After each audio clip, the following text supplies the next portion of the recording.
Today, we are going to introduce the most common homeschool methods so that you can get a better idea of what you want your homeschool to look like. We have a lot of information to cover, so let's get started!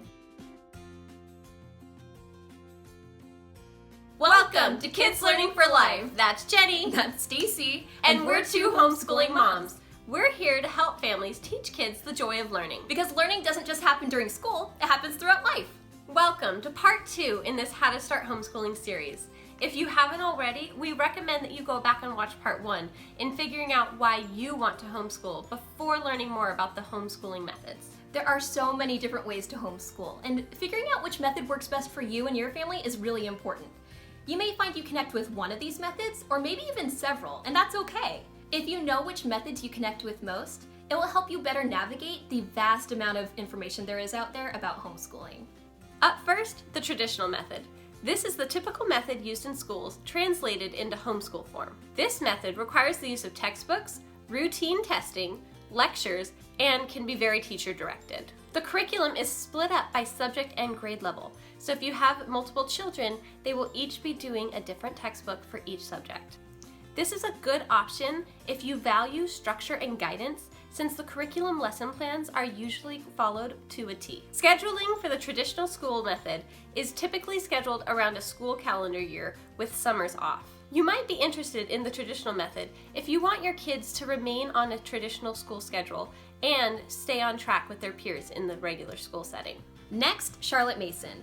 This method relies on the use of classic literature and nature study to tackle the various subjects. The Charlotte Mason method teaches that children learn best by doing, and emphasizes the importance of narrating what they have just learned. This method recommends having a solid routine to increase discipline and scheduling lessons sparingly so that your child will stay interested. You might like this method if you enjoy reading, fine arts, and natural science, and think that these are important subjects to teach your children. Also, this is a good way to introduce good discipline and good communication skills, even if your children are still young. Another homeschool method is unit study.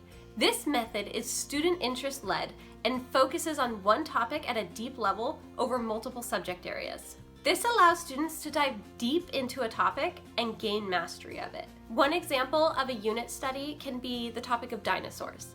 You can teach history by teaching about when different species of dinosaurs roamed the earth, along with math by using dinosaur counters when you're doing your addition and subtraction problems with your young child, and also science by telling a student that dinosaurs were reptiles and what makes a reptile.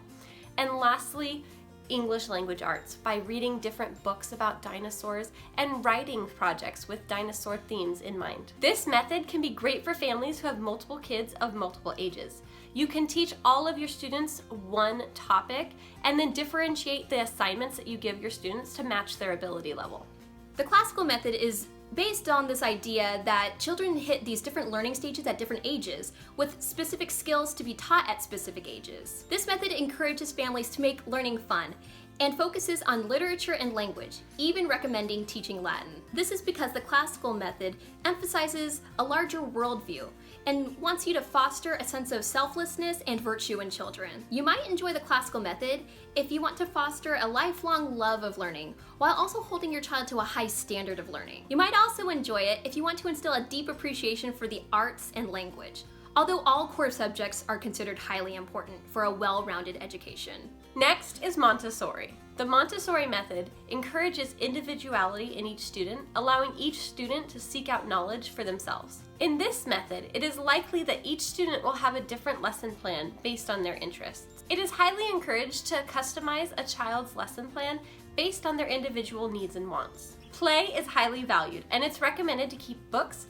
educational toys, and even art supplies within the child's reach to encourage active play. There is no traditional curriculum used in Montessori since gaining practical life skills is valued above textbook learning. You may want to pursue the Montessori method if you value your child having a good foundation in sensory awareness and practical life skills. Once they master those, then you can move into mastering academic studies. Next is Waldorf.